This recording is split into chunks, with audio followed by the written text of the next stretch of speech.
Selamat pagi Bapak Ibu dan saudara yang terkasih dalam Tuhan Yesus Kristus. Salam Patunggilan.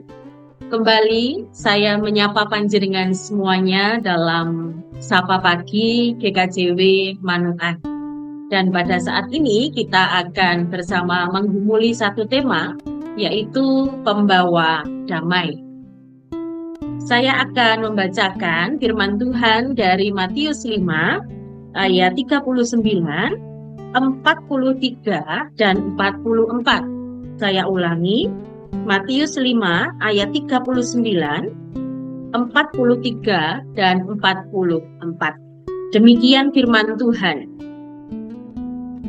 Tetapi aku berkata kepadamu, janganlah kamu melawan orang yang berbuat jahat kepadamu, melainkan siapapun yang menampar pipi kananmu, berilah juga kepadanya pipi kirimu. Ayat 43, kamu telah mendengar firman, kasihilah sesamamu manusia dan bencilah musuhmu. Tetapi aku berkata kepadamu, kasihilah musuhmu dan berdoalah bagi mereka yang menganiaya kamu. Amin. Bu Bapak dan saudara yang terkasih di dalam Tuhan, tentu tidak ada di antara kita yang tidak ingin hidup damai. Kita semua merindukan suasana damai, tenang. Salah satu tercermin di dalam doa-doa kita. Kita berdoa, kiranya Tuhan menganugerahkan kita kedamaian, ketentraman, ketenangan. Demikian juga di dalam ibadah. Ada berkat Tuhan yang disampaikan oleh pelayan, dan berkat itu salah satunya terwujud dalam damai sejahtera. Tetapi pertanyaannya, mengapa meskipun demikian tadi kita sudah diparingi melalui berkat, kita sudah berdoa memohon damai, tetapi seringkali kita masih belum bisa merasakan damai sejahtera. Kita tahu bahwa damai sejahtera itu tidak bisa dilihat, tetapi dirasakan. Karena damai itu adalah suasana, ketenangan, ketentraman batin. Bapak, Ibu, dan Saudara, sesungguhnya kita semua sudah dititipi damai sejahtera itu dari Tuhan. Hanya masalahnya kita menjadikannya kabur di dalam kehidupan kita lewat hal-hal yang kita lakukan. Misalnya saja, ketika kita terbeban dalam persoalan, dalam permasalahan hidup. Tentu yang menjadi pertanyaan kemudian adalah, bagaimana kita bisa damai ketika kita berada dalam kemelut persoalan? Bapak, Ibu, dan saudara yang terkasih, bacaan kita hari ini menunjukkan situasi seseorang yang juga sedang dalam kemelut permasalahan, yaitu adanya pertikaian. Di ayat 39 tadi dikatakan, ketika ada orang yang berbuat jahat, firman Tuhan katakan, jangan melawan. Jika ditampar pipi kanan, berikanlah pipi kiri. Di ayat 43, ada firman, kasihilah sesamamu dan bencilah musuhmu. Tetapi ayat 44 Tuhan katakan, kasihilah musuhmu dan berdoalah bagi mereka yang menganiaya kamu. Membaca firman Tuhan ini tentu terasa berat bagi kita untuk sungguh-sungguh kita wujudkan dalam kehidupan. Yo gak gampang, ya tidak seperti membalik telapak tangan. Tetapi mari Ibu, Bapak, dan Saudara, kita mencerna apa yang menjadi poin utama yang ingin Tuhan sampaikan kepada kita semua. Kira-kira apa yang sebenarnya ingin Tuhan sampaikan dari firman Tuhan tadi? Tidak lain adalah kemampuan di dalam penguasaan diri. Kedamaian itu bisa tercipta salah satunya ketika kita memiliki kemampuan menguasai diri kita. Apa makna penguasaan diri?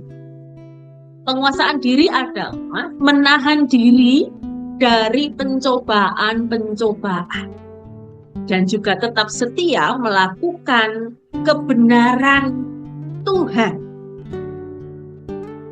Dan ini akan sangat berpengaruh Bapak, Ibu, dan Saudara terhadap suasana yang akan tercipta berikutnya atau situasi di sekitar kita. Itu akan sangat dipengaruhi kemampuan kita dalam menguasai diri kita. Damai tidak damai, salah satunya dipengaruhi seberapa mampu sih sebenarnya kita menguasai diri kita. Kenapa diri kita? Ya, karena tentu kita tidak bisa mengatur pikiran orang. Kita tidak bisa mengatur orang untuk berbicara apa tentang kita. Kita tidak bisa mengatur perilaku orang terhadap kita. Tetapi yang bisa kita atur adalah diri kita sendiri. Penguasaan diri di dalam firman Tuhan tadi, di antaranya saat ada yang menyakiti kita, kita tidak membalas, kita tidak ganti menyakiti. Dan mendoakan musuh-musuh kita merupakan upaya di tengah situasi yang berat itu, kita diajak untuk tetap melakukan kebenaran Tuhan. Maka penguasaan diri sesungguhnya juga dapat tercermin dalam sikap kehidupan sehari-hari, dengan tidak membuat masalah menjadi runcing semakin tajam, tidak mudah terpancing emosi, tidak membalas keburukan dengan keburukan. Di rumah misalnya, ketika ada yang bernada tinggi, maka mari belajar untuk tidak menimpali dengan nada yang sama atau lebih tinggi lagi. Ketika ada yang marah, tidak ikut marah, tetapi mencoba untuk menenangkan, mencairkan suasana. Bapak, Ibu, dan Saudara yang terkasih di dalam Tuhan, pribadi-pribadi yang mampu menguasai diri dengan baik dalam perkataan maupun perbuatan, sesungguhnya ia dapat disebut sebagai pembawa damai sejahtera. Maka kiranya kita pun juga diberikan kemampuan di dalam penguasaan diri. Kita sadar bahwa itu tentu tidak datang tiba-tiba, atau kemudian langsung kita itu pinter dapat melakukannya. Semuanya membutuhkan proses, butuh belajar, butuh pembiasaan di dalam kehidupan kita sehari-hari. Maka mari Ibu Bapak dan Saudara yang terkasih, dalam tuntunan Roh Kudus, roh ketertiban, kiranya kita semakin dimampukan untuk dapat menguasai diri kita. Penguasaan diri kita boleh semakin baik dari hari ke hari. Tuhan Yesus memberkati kita semua. Amin. Mari bersama kita berdoa. Allah Bapa Surgawi, mengucap syukur untuk pagi hari ini. Kami telah kembali belajar. Kami diingatkan bahwa kamilah pembawa-pembawa damai itu. Sebab Tuhan telah menitipkannya kepada kami. Salah satu hal yang dapat kami wujudkan untuk sungguh dapat merasakan damai sejahtera, yaitu penguasaan diri kami masing-masing. Biarlah Roh Kudus menuntun setiap kami dalam situasi-situasi apapun, termasuk dalam persoalan yang sedang kami hadapi.